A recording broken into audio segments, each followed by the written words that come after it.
while I look like I am all of those things, and on paper I am also just like everybody else in the sense that I take on more than I can chew. I overcommit. I say yes to things out of fear. I people please. Even now, absolutely. We're so flawed. That's like one of the things I just want everybody to know is there is no version of us going through this life and being anywhere near perfect. He would have to notify the appeals court his intentions to appeal. Thus far, there has been nothing filed in that matter. But behind the scenes, it would appear that Ryan Reynolds is driving this bus as it relates to this lawsuit.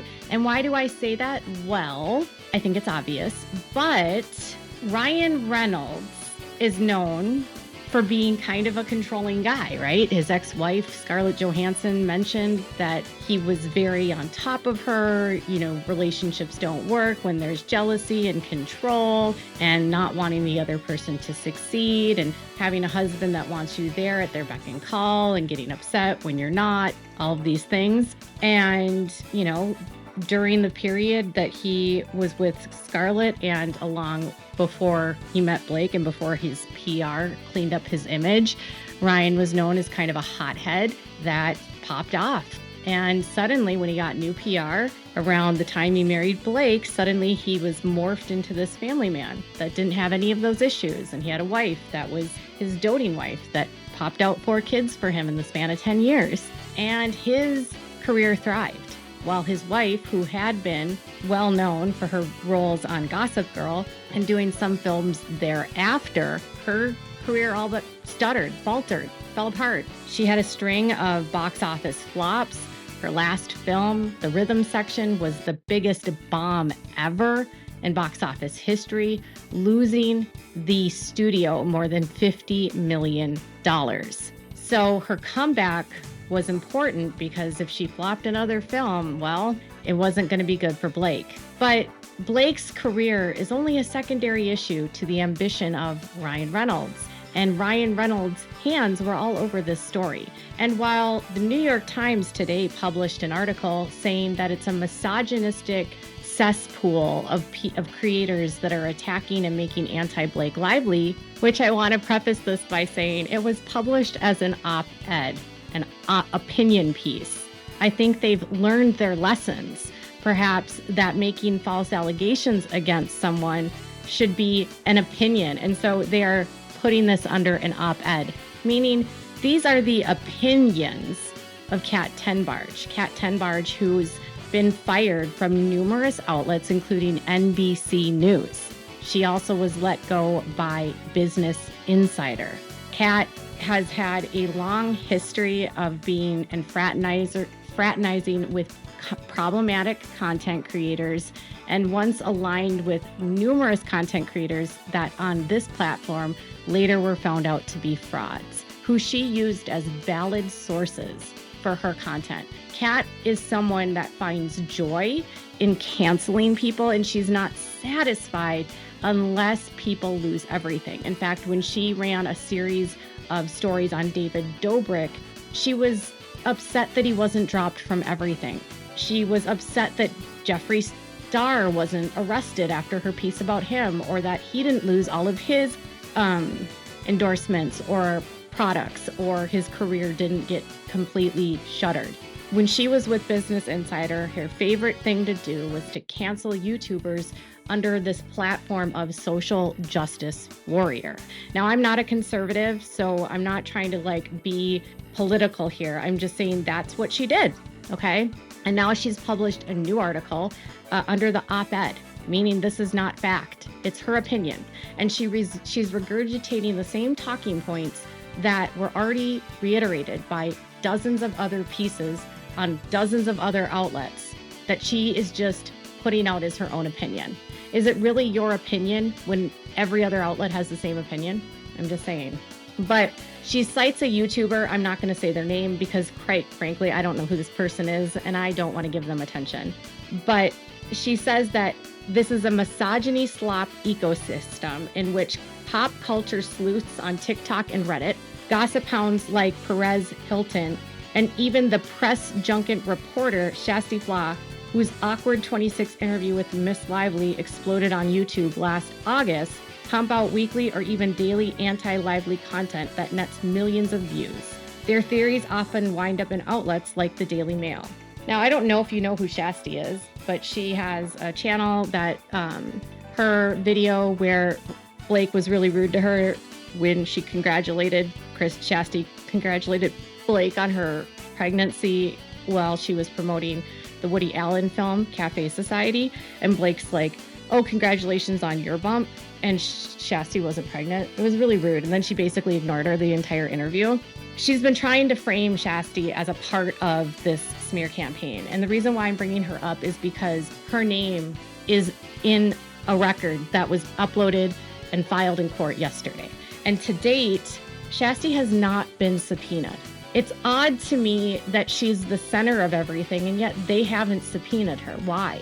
If they believe that Shasty's video that she had with Blake is the center of this smear campaign and that she did it on behalf of someone else, why haven't they subpoenaed her and asked her directly? Is it the same reason why the New York Times didn't contact her and ask her if she was part of the smear campaign? It seems odd that they're subpoenaing, Candace Owens and Popcorn Planet, Andy, and Perez. And Perez, as of yesterday, said he has still not received a subpoena. Andy has and Candace have, and both have adamantly denied they've been paid to do anything or orchestrating anything for anyone. And both have said that they were going to vigorously defend their sources, right? And I keep thinking, why aren't they subpoenaing Shasty? Why aren't they? It seems strange. And this was her response to this. Tenbarge's recent New York Times op-ed claims to spotlight misogyny in media, but instead reads like the one-sided defense of a Hollywood star with a highly curated narrative. Ryan Reynolds.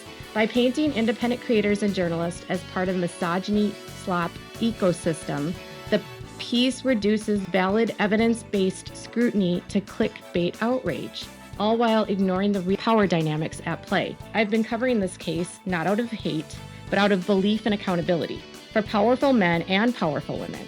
When celebrities use legal threats, strategic lawsuits, and coordinated PR to silence criticism, it's not misogyny to ask questions. It's journalism. What's troubling is how quickly criticism is now refamed as abuse if it doesn't serve the approved narrative. The Times could have taken the opportunity to explore that complexity. Instead, it amplified one side's version of events and dismissed all dissent as part of a toxic ecosystem. That kind of framing doesn't protect women, it protects power. And finally, it's worth noting that one of the central voices quoted in this article, a YouTuber known as Ofi Doki, has repeatedly used my copyrighted content without permission. After I filed a copyright infringement notice, her content was removed. That's who the Times chose to elevate as a feminist authority. The irony speaks for itself. So I agree with Shasty there. And I actually think that she's an incredible journalist. I think that she's seeking accountability for herself, seeking accountability for what they've done to her, because they're dragging her into something that she has nothing to do with. Her name continues to come up on all of these legal documents, even today. Documents filed yesterday in court. Her name all over it, along with other creators. And the narrative here is that anyone that posts content that is critical or perhaps unbiased to Blake and Ryan is somehow a part of a misogynistic ecosystem online. I had a teacher one time tell me that when you don't have arguments and you can't fight with an argument, you resort to name calling. And misogynistic slop ecosystem is a hyperbolic name calling of someone. That's it. When they can't fight based on facts and when they reduce themselves to ignoring court records and they refuse to read the court records and they criticize those of us who do and say that we're crazy for reading these records. Like, why would you do that? Why would you want the facts? You just are all misogynistic because you want to be informed. That, my friends, is propaganda, and it's called gaslighting. And Shasty's name was on a filing along with other content creators. And I said last week that Ryan Reynolds has exposed himself as to being behind this, right? Because he claims that he was the CEO of Van Zandt, who obtained all of the records from Jen Abel's phone, okay? And he claims he's the CEO and that there's no women on this company. So is it really misogyny? Or is Ryan Reynolds using his wife as a shield for payback? Is he jealous? Does he view Baldoni as a romantic rival? These are questions we still don't know, but something showed up in their search terms that they want the people, to tag employees to search for on their phones, that I thought, that's a weird thing to search for. What does that have to do with a smear campaign? An attorney representing one former employee of the agency group and a current employee of the agency group who worked for Melissa Nathan and a part of her team, they said that they would be willing to search devices based on a very narrow, limited of Blake, Lively, Ryan Reynolds, Justin, Baldoni, It Ends With Us, IEWU, Betty Buzz, Blake Brown, Aviation, Mint Mobile, Maximum Effort Productions, Wayfair, and Sarowitz. So they were proposing they would search for these on the two phones or the digital evidence for these two people. Well, their attorneys are basically saying that they need more time because late last week, they expanded, Blake's team, a drastically expanded search terms, and that they would agree to an extension through July 14th. And they have not had an opportunity to review everything that's been taken from their phones because they don't even have the data yet because the third party, the vendor that they're using, hasn't provided it to them. And they apparently, Blake Lively wants all of this information so she can prepare for her deposition, which is interesting because usually when you prepare for a deposition, you're preparing for the evidence that the other side is going to use against you, not the evidence you want to prove your case against them. But I want to note that what she wants and what they're proposing, that these two former employees, one former employee and what, the current employee provide to them and the search terms that they want them to look at, I thought was kind of wild. I mean, for instance, there's a lot of stuff here about a marketing plan. I believe and I thought that the marketing plan was what Ryan Reynolds did, right? It would have seemed that Ryan is offended that people didn't like his marketing of the film. They didn't like the way that he treated domestic violence by turning it into a joke where they talked about florals and did these cutesy videos where they made cookies together and minimized the severity of what the film was about and tried to reframe it as a rom-com and confuse people. And book readers know what this book was about. You can't confuse people. You simply can't. You cannot confuse people about what they've read. They know what they've read. They know what the book is about. But then to say that it's a rom-com and it's really about, being with your besties and it's a movie for everyone, even children, I would never watch that film with my son, by the way. But there's some things in here that they want, and it would appear that it's not about Blake. And in fact, the smear campaign that Blake says is about her marketing of it. But who was the one that created and drafted the marketing? Ryan Reynolds. So is the lawsuit really about Blake, or is it about Ryan and his marketing company? Is it really about sexual harassment, or is it about his marketing company getting criticized by the wider public? And the wider public weren't aware at that time that it was his company doing that, by the way. So he wants them to search for marketing plan or market or marketing or marketed or markets. He also wants them to domestic violence or DV or victim or hope or triumph. They also want discussions about lawsuits and Brian Friedman. They want them to search for Megyn Kelly, Candace, Billy Bush, Andy Signor, Popcorn Planet, Perez Hilton, or Mario Lavendaria, or Shasty Flaw, or Perez, or Sarah Nathan, or Bazooka, or James, or Jim, or with 50 Bazooka Red Seat. Please search the following as recipients as well as such terms as Candace Owens, Billy Bush, Andy Signor, Popcorn Planet, Perez Hilton, and Mario Lavendaria. So it's weird, right? Like, why does he care about these content creators Why haven't they subpoenaed Shasty? She's on this document. They want proof that they communicated with Shasty, and they will find none. But they don't want any proof that they ever talked to Shasty. So what does that say? How can Shasty's video be a part of the smear camp if they don't even want proof they talked to her? They also want information on Scooter Braun. And here's where things get really interesting. Very interesting. In a bullet point, the second to the bottom, there's a series of topics related to harassment, okay? And in it, it says firing or apology or apologize. Firing. Who is getting fired? Apology or apologize. Is that related to the claims against Ryan Reynolds? Firing, wouldn't that be him getting... Who got fired? How would anyone get fired? They weren't sex, consent, kiss, lip, or assault. I thought they said that they never brought up the fact that there was sexual assault. Why are they discussing assault? Touch, gaze, breastfeed, breastfed, breastfeed, childbirth, or nurse, or pregnant, or partum, like postpartum, right?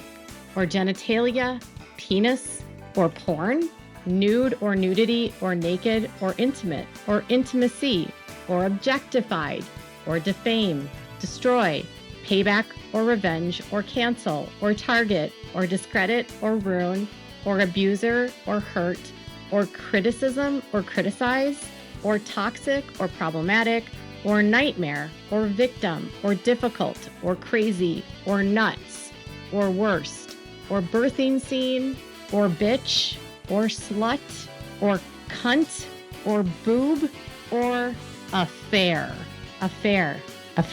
Bully, bullied, princess, diva, mean, whine, whining, fat, weight, diet, chub, or thin, or skinny. Hoover, or Jenny, or Slate, or Isabella, or Farrar, or Brandon, Sklenar, or Plank, or Hassan. Why is affair on there? And why is assault on there? What does that have to do with sexual harassment?